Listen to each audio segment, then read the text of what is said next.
1. Fungsi utama Pancasila adalah sebagai A. Pelindung negara, B. Penjaga negara, C. Jiwa bangsa, D. Dasar negara.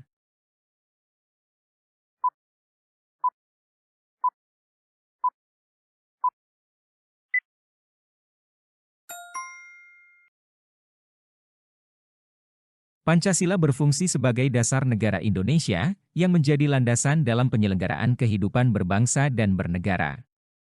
Sebagai dasar negara, Pancasila menjadi pedoman utama dalam pembentukan peraturan perundang-undangan, kebijakan pemerintah, dan kehidupan sosial masyarakat Indonesia. 2. Salah satu rumusan dasar negara Indonesia merdeka yang diusulkan oleh Mr. Muhammad Yamin adalah A. Persatuan, B. Perikebangsaan, C. Mufakat atau demokrasi, D. Kesejahteraan sosial.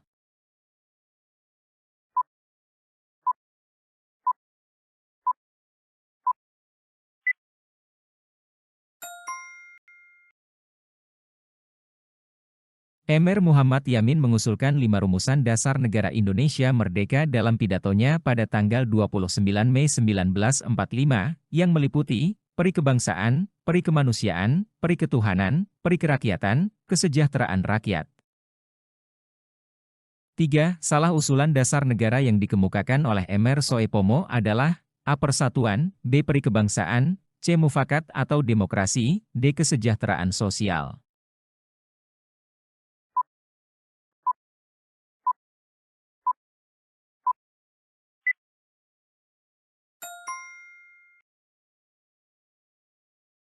Mr. Soepomo mengemukakan 5 asas sebagai dasar negara Indonesia dalam pidatonya pada 31 Mei 1945, yang meliputi persatuan, kekeluargaan, keseimbangan lahir dan batin, musyawarah, keadilan sosial. 4. Berikut ini merupakan usulan Insinyur Soekarno mengenai dasar negara Indonesia merdeka, kecuali A. Persatuan, B. Ketuhanan yang berkebudayaan, C. Mufakat atau demokrasi, D. Kesejahteraan sosial.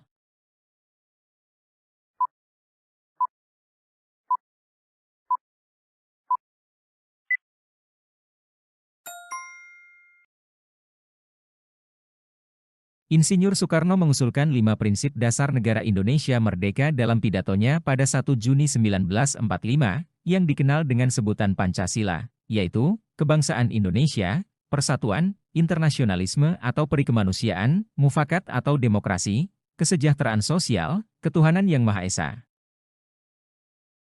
5 perumusan Pancasila yang dipakai sampai saat ini tercantum dalam A. Ketetapan MPR, B. Batang Tubuh UUD 1945, C. Keputusan Presiden, D. Pembukaan UUD 1945.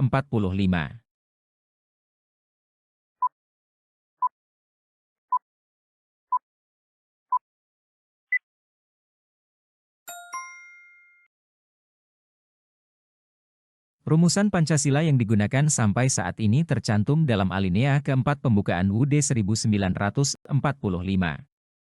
Dalam alinea ini, Pancasila disebutkan sebagai dasar negara Indonesia yang terdiri dari 5 sila.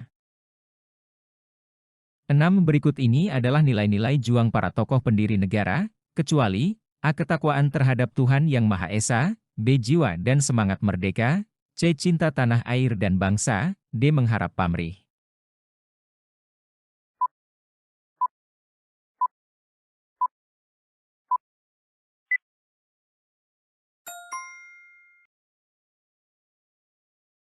Mengharap pamrih, imbalan atau keuntungan pribadi, tidak termasuk dalam nilai-nilai juang mereka. 7. Pancasila merupakan salah satu bentuk A. Keputusan bersama, B. Keputusan penguasa, C. Perjanjian masyarakat, D. Ketaatan rakyat Indonesia.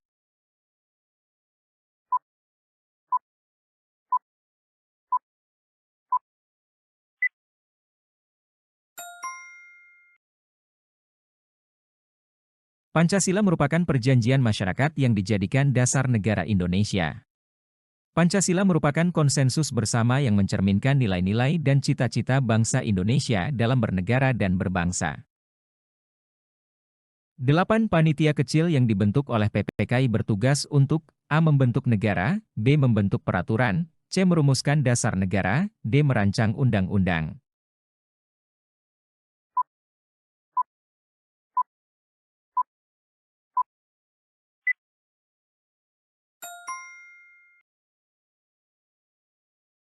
Panitia kecil yang dibentuk oleh PPKI, Panitia Persiapan Kemerdekaan Indonesia, bertugas untuk merumuskan dasar negara, yang hasilnya adalah Pancasila sebagai dasar negara Republik Indonesia. 9. Ketuhanan yang Maha Esa berlaku untuk A. Semua agama di Indonesia, B. Agama tertentu di Indonesia, C. Orang yang tidak beragama, D. Bangsa lain.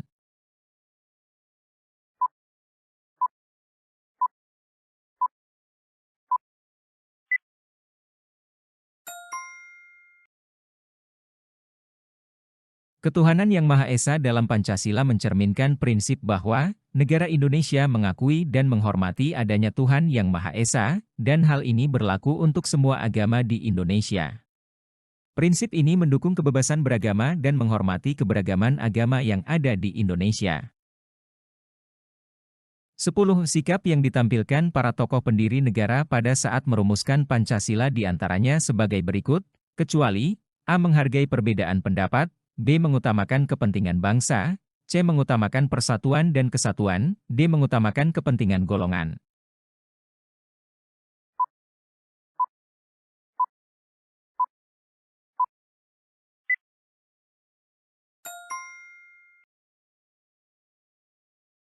Para tokoh pendiri negara saat merumuskan Pancasila menampilkan sikap seperti menghargai perbedaan pendapat, mengutamakan kepentingan bangsa, dan mengutamakan persatuan dan kesatuan.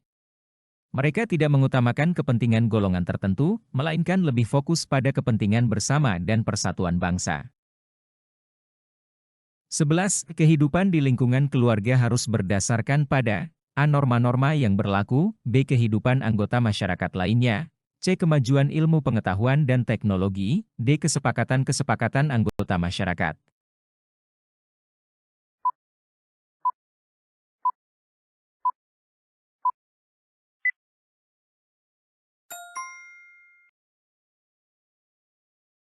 Kehidupan di lingkungan keluarga harus berdasarkan pada norma-norma yang berlaku, yang mencakup aturan dan nilai-nilai yang diterima dalam keluarga serta masyarakat. Norma-norma ini membantu menjaga keharmonisan dan kesejahteraan dalam kehidupan keluarga. 12. Salah satu manfaat norma agama dalam kehidupan bermasyarakat, berbangsa, dan bernegara adalah A. Memberikan semangat kepada umat beragama untuk lebih bahagia, B. Mendorong umat beragama untuk hidup merdeka, C. Mendorong umat beragama untuk meningkatkan iman dan takwa, D. Dapat menyadarkan umat beragama untuk hidup sederhana.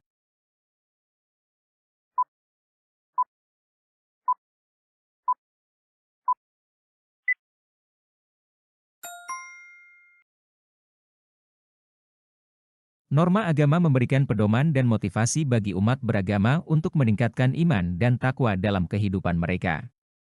Ini berkontribusi pada pembentukan karakter yang baik dan harmonisasi dalam kehidupan bermasyarakat, berbangsa, dan bernegara. 13. Reva merupakan anak yang rajin dan cerdas. Dia juga selalu bertutur kata yang baik ketika berbicara dengan siapa saja. Hal itu membuat Reva menjadi anak yang disayangi oleh orang tua dan teman-temannya. Perilaku yang ditampilkan oleh Reva merupakan bentuk pengamalan norma, A. Adat, B. Hukum, C. Kesopanan, D. Kesusilaan.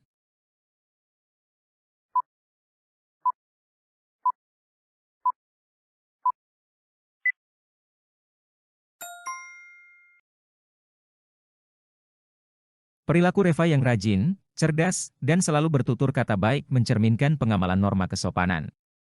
Norma kesopanan berkaitan dengan tata krama dan etika dalam berinteraksi dengan orang lain, yang diindikasikan oleh perilaku Reva yang menghargai dan menjaga tata krama dalam berkomunikasi.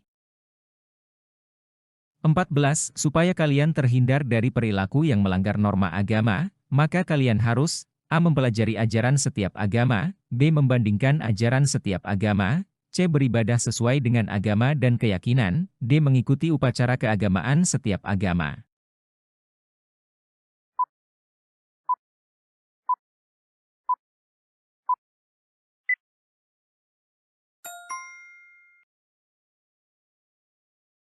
Supaya terhindar dari perilaku yang melanggar norma agama, penting untuk beribadah sesuai dengan agama dan keyakinan masing-masing. Dengan melaksanakan ibadah sesuai ajaran agama, seseorang dapat mematuhi norma-norma agama yang berlaku. 15. Proses penyelenggaraan negara oleh pemerintah harus berdasarkan kepada norma A. Kesusilaan, B. Hukum, C. Adat, D. Kesopanan.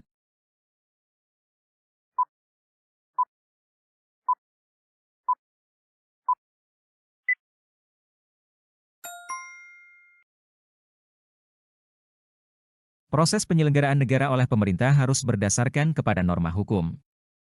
Hukum memberikan kerangka dan aturan yang sah untuk menjalankan pemerintahan dan memastikan bahwa segala tindakan dan kebijakan pemerintah sesuai dengan undang-undang dan peraturan yang berlaku.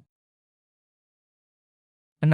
Salah satu manfaat mematuhi norma dalam kehidupan sehari-hari adalah A. Terciptanya kehidupan yang tertib, aman, dan damai, B. Kehidupan yang selaras dan seimbang, C. Masyarakat yang makmur, D. Kehidupan yang sejahtera.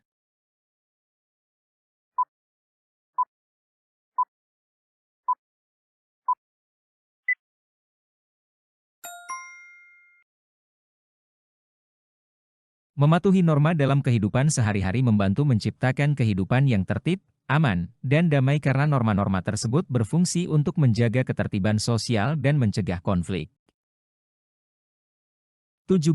Sebagai ketua kelas, Andi ditugaskan oleh Bu Dewi untuk memimpin musyawarah kelas untuk membahas mengenai jenis kesenian yang akan ditampilkan oleh kelas 4 pada kegiatan pentas seni.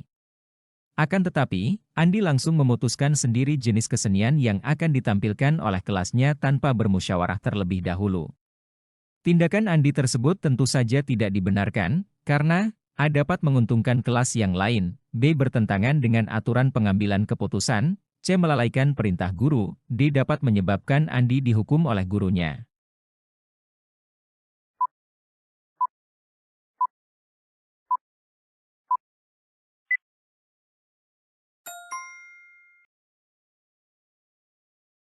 Tindakan Andi tidak dibenarkan karena ia bertentangan dengan aturan pengambilan keputusan yang seharusnya melibatkan musyawarah dan diskusi bersama.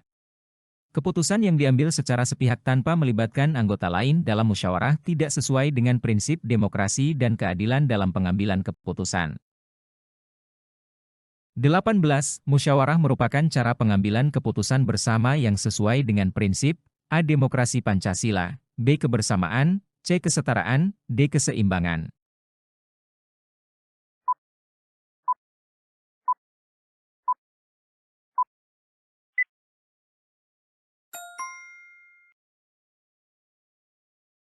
Musyawarah merupakan cara pengambilan keputusan bersama yang sesuai dengan prinsip demokrasi Pancasila. Prinsip ini menekankan pentingnya diskusi dan kesepakatan bersama dalam pengambilan keputusan untuk menciptakan keadilan dan keseimbangan dalam masyarakat. 19. Musyawarah merupakan salah satu bentuk pengamalan nilai-nilai Pancasila terutama sila yang ke.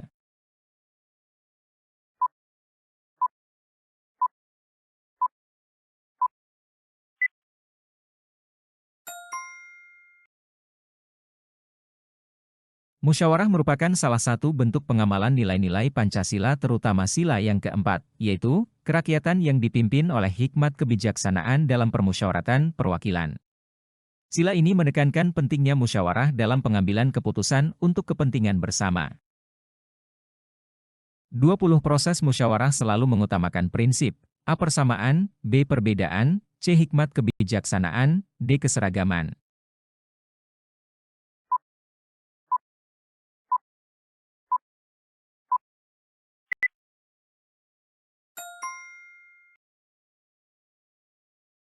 Proses musyawarah selalu mengutamakan prinsip hikmat kebijaksanaan, yang berarti keputusan diambil dengan pertimbangan yang matang dan bijaksana, serta melibatkan semua pihak terkait untuk mencapai mufakat atau kesepakatan bersama.